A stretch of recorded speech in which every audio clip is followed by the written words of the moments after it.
Hi, welcome back to the basement. I'm Steve Lewis. Today we're concluding our big in-depth look at the year 1971 with the fourth quarter of the year, which is October, November, December. There's a lot to get to, so let's launch right into it. As the quarter began, the top 10 albums in the country were, at number one, Carole King's Tapestry album, which was closing out its big 15-week run as the number one album. The next week, it would be supplanted by the number two album, Rod Stewart's Every Picture Tells a Story. And number three was Every Good Boy Deserves a Favor by the Moody Blues. Number four was Paul and Linda McCartney's Ram album. At number five was the magnificent Who's Next album. Number six belonged to the Shaft soundtrack by Isaac Hayes. Number seven was the Carpenters' self-titled album. At number eight was Black Sabbath's Master of Reality. Reaching its number 9 peak was the third Partridge Family album in less than a year, Partridge Family Sound Magazine. This sort of was the beginning of the end for the success of the Partridge Family. David Cassidy's solo album, Cherish, would go to number 15 early in 1972. The single, the title cut, would go to number 9. After that, also in the spring of 72, a fourth album, the Partridge Family Shopping Bag, which came complete with a free shopping bag, would be released. It would go to number 18. After that, in 72 and 73, there'd be several minor hits, but that was pretty much it for the chart success of the Partridge Family. They carried on with a few other unsuccessful albums, such as the Partridge Family Christmas Card, the Partridge Family Notebook, the Partridge Family Crossword Puzzle, and the Partridge Family Bulletin Board. I really love how these later Partridge Family albums seem to have been named by somebody that didn't even bother to get up from their desk. They just looked around the room and said, let's call this one Notebook. Let's call this one Crossword Puzzle. Let's call that one Bulletin Board. I really wish they continued on for a long time, because they could have done albums like the Partridge Family Staple Remover, the Partridge Family Paper Shredder, the Partridge Family Past Due Telephone Company Invoice, the Partridge Family Leftover Ketchup Packet, the Partridge Family Final Disconnect Notice, Do Not Ignore. Anyway, they did continue on in their Friday night slot for a couple more seasons. Then in the fall of 73, they were given the Suicide Spot, Saturday nights at 8 p.m. against the number one rated All in the Family. To nobody's surprise, the remaining ratings just collapsed, and that was pretty much the end of the Partridge Family. But hey, they got 4 seasons on the air, which was twice as much as the Monkees did. Getting back to the albums, rounding out the top 10 was James Taylor's Mudslide Slim and the Blue Horizon. The number one single in the country as the fourth quarter began was Paul and Linda McCartney's Uncle Albert, Admiral Halsey, followed by How Can You Mend a Broken Heart by the Bee Gees, Smiling Faces Sometimes by Undisputed Truth, Spanish Harlem by Aretha Franklin, a great single. At number 5, Go Away Little Girl by Donny Osmond. Steve Lawrence had a number 1 hit with that song in January of 63. Donny Osmond's version went to number 1 in September of 71. At number 6 was Ain't No Sunshine by Bill Withers. Number 7, Take Me Home Country Road by John Denver. At number 8 was Signs by Five Man Electrical Band. At number 9 was Liar by Three Dog Night. And at number 10, I Just Wanna Celebrate by Rare Earth. On October 1st, Disney World opened in Orlando, Florida.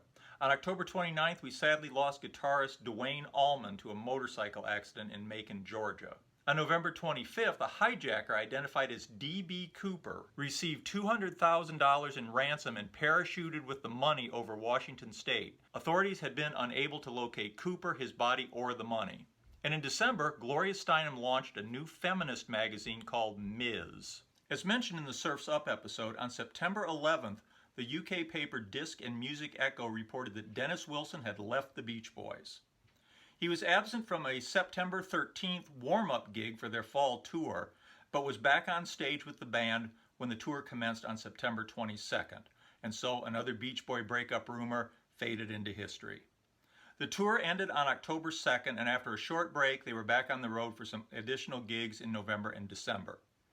On October 28th, the highly influential counterculture magazine Rolling Stone ran a cover story on the Beach Boys with the first of a two-part in-depth story and interview. This undoubtedly helped add to the group's growing hip credentials. By December, the group was working on tracks for their next album, and Carl reportedly suggested that it might be time to bring some new members into the band. As always, there were a lot of album releases in the fourth quarter in advance of the holiday season.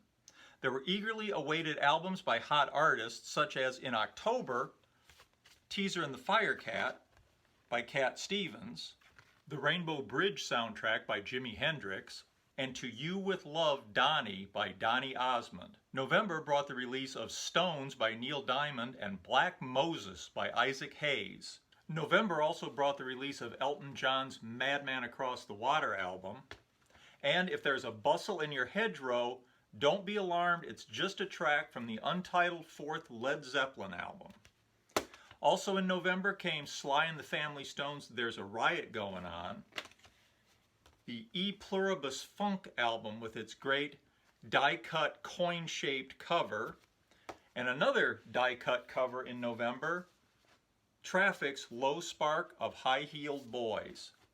By December, Carole King was already following up Tapestry with the release of her music album. This too would go to #1. And Paul McCartney was back with his new group, Wings, with Wings Wildlife. This was an album that seemed to confirm everything that the critics had been saying about McCartney and worse. A series of trite, forgettable tracks and some nonsense songs that boiled down to little more than jam sessions. Why McCartney felt compelled to release this so soon after Ram is inexplicable. The album did go to #10 on the charts, based, I'm sure, largely on Paul McCartney's reputation. But if his career path continued on this trajectory, it was not hard to believe that he would soon end up in the Where Are They Now file. A much better Beatle-related release from the end of the year was the triple live Concert for Bangladesh album. And for artists who didn't have a new album ready, they could always go the greatest hits route. For example, there was Bob Dylan's Greatest Hits Volume 2, which did have a few previously unreleased tracks on it. Other Greatest Hits albums from the end of 1971 included Meaty, Beady, Big and Bouncy by The Who, the Rolling Stones' Hot Rocks 1964 through 1971, and the Jackson 5's Greatest Hits. And if you were not quite ready for a best of album, you could always do a live album such as Chicago at Carnegie Hall, which went to #3, and Emerson, Lake and Palmer's Pictures at an Exhibition, which also peaked at #3. Then there were albums released that were more surprising hits, such as Melanie's Gather Me album with its hit single Brand New Key. A collection of recorded excerpts from the #1 rated TV show All in the Family went to #8. Harry Nilsson's Nilsson Schmilsson went to #3, his highest charting and possibly best album. Harry Nilsson could also be heard every Tuesday night on ABC performing his theme song for the popular sitcom The Courtship of Eddie's Father, starring Bill Bixby and Brandon Cruz. The Faces' A Nod's As Good as a Wink went to #6. I'm sure this album got more attention because their lead singer Rod Stewart had recently had a massive US hit with the single Maggie May. Don McLean's American Pie album with its epic title track and the song Vincent would eventually go to #1. The Fragile album by Yes would eventually go to #4. And though it would receive most of its attention in 1972, the America album would also eventually go to #1. Also late in the year we get a lot of new movies, both blockbusters for the holiday season and films for Academy Award consideration. One film from October that fell into both categories was The French Connection, starring Gene Hackman as Popeye Doyle. It was a trend-setting police thriller. Doyle is bad news, but he's a good cop. At the Academy Awards in April of 1972, it would win Best Picture, Best Director for William Friedkin, and Best Actor for Gene Hackman.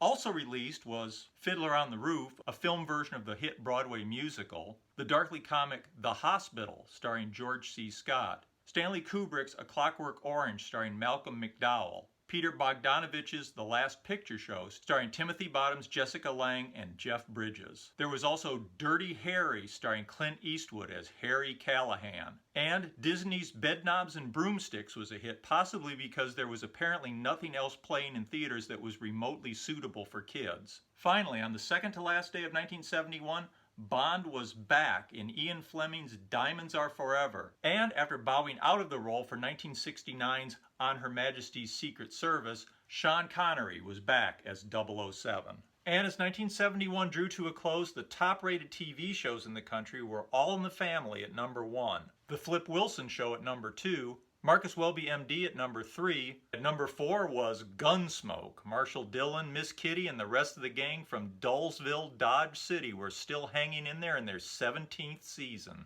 Number 5 was the ABC Movie of the Week, which was really hitting its stride with movies like Duel, starring Dennis Weaver, which aired on November 13th, and Brian's Song with James Caan and Billy D. Williams, which aired on November 30th. Mannix was in 6th place, followed by the new sitcom Funny Face starring Sandy Duncan. Jack Webb's police drama Adam 12 was at number 8. The Mary Tyler Moore Show was at number 9, and rounding out the top 10 was Here's Lucy. As opposed to the beginning of the year when only 2 of the top 10 shows were comedy or variety, fully half of the shows at the end of the year were comedy and variety, including CBS's highly touted hipper new shows including Funny Face, The Mary Tyler Moore Show, and the number 1 rated All in the Family.